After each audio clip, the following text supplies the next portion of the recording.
ماہرین life stock کی ہدایات کے مطابق قربانی کا جانور خریدنے سے قبل اس کا باریک بینی سے مشاہدہ کرنا چاہیے۔ چست اور توانا جانور خریدنا آپ کی اولین ترجیح ہونی چاہیے۔ بیمار یا سست جانور قربانی کے لیے مناسب نہیں۔ جانور کا سر اونچا ہونا چاہیے، کسی بیماری سے محفوظ اور چست ہونے کی پہچان ہے۔ جانور کی آنکھیں اگر چمکدار ہوں اور ان میں پلاہٹ یا سرخی نہ ہو۔ اس بات کا خیال رکھیں کہ قربانی کے جانور کا سینگ، آنکھ اور دانت ٹوٹے ہوئے نہ ہوں۔ قربانی کے جانور سے محبت کریں، اسے مارنے سے گریز کریں۔ میڈیا نیوز کی ویڈیو دیکھنے کے لیے ہمارا چینل سبسکرائب کیجیے اور بیل کے آئیکن پر کلک کیجیے۔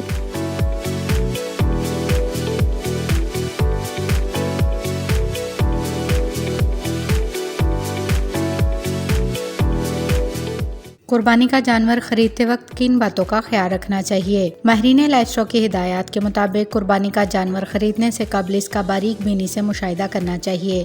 چست اور توانا جانور خریدنا آپ کی اولین ترجیح ہونی چاہیے۔ بیمار یا سست جانور قربانی کے لیے مناسب نہیں۔ بھیڑ یا بکرا خریدنے سے قبل اس کے کان اور گردن کے نیچے اچھی طرح دیکھ لیں کہ کہیں کوئی ورم تو نہیں۔ آنکھوں اور منہ میں بھی کسی قسم کی خارش دیکھنا بھی لازمی ہے۔ مویشی خریدتے وقت یقین دہانی کریں کہ انہیں جلاب تو نہیں لگے یا وہ غیر معمولی طور پر پھولے ہوئے تو نہیں۔ جانور کا سر اونچا ہونا چاہیے، کسی بیماری سے محفوظ اور چست ہونے کی پہچان ہے۔ وہ جانور جس کا سر ڈھلکا ہو، نیچے کی جانب گرا ہو، وہ کسی بیماری کا شکار ہو سکتے ہیں۔ جانور کی آنکھیں اگر چمکدار ہوں اور ان میں پلاہٹ یا سرخی نہ ہو۔ علاوہ ازیں کسی قسم کی رطوبت آنکھوں اور نتنوں میں نہ ہو، اس کا مطلب ہے کہ جانور صحت مند ہے۔ جانور کی ران میں ابھار ٹی بی کی پہچان ہو سکتا ہے۔ جگر خراب ہونے سے جانوروں کے بال گرنا شروع ہو جاتے ہیں، جبکہ مسلسل کھانسی سے یہ اندازہ لگایا جا سکتا ہے کہ جانور کے پھیپھڑوں میں کیڑے ہیں۔ اس بات کا خیال رکھیں کہ قربانی کے جانور کا سینگ، آنکھ اور دانت ٹوٹے ہوئے نہ ہوں، کان کٹے ہوئے نہ ہوں، جانور کی ٹانگ نہ ٹوٹی ہو یعنی کہ جانور لنگڑا نہ ہو، جانور کے جسم پر کوئی کسی قسم کا زخم نہ ہو۔ قربانی کے جانور سے محبت کریں، اسے مارنے سے گریز کریں، اسے وہی غذا کھلائیں جو اس کے مالک نے بتائی ہو۔ اگر جانور کھانا کھانا چھوڑ دے یا اس میں کسی قسم کی سستی دیکھیں تو فوری طور پر جانوروں کے ڈاکٹر سے رجوع کریں۔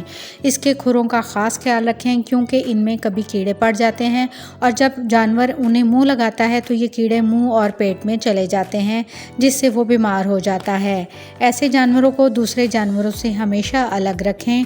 بارش ہونے کی صورت میں جانوروں کو چھت کے نیچے سوکھی جگہ پر رکھیں تاکہ وہ گیلا نہ ہو اور اس کے بیٹھنے کی جگہ بھی سوکھی ہونی چاہیے۔ آج کل برسات کا موسم ہے، اس لیے کسی بھی جانور کو بجلی کے کھمبوں کے قریب نہ باندھیں کیونکہ بارش میں بہت سے جانور کرنٹ لگنے کی وجہ سے مر جاتے ہیں۔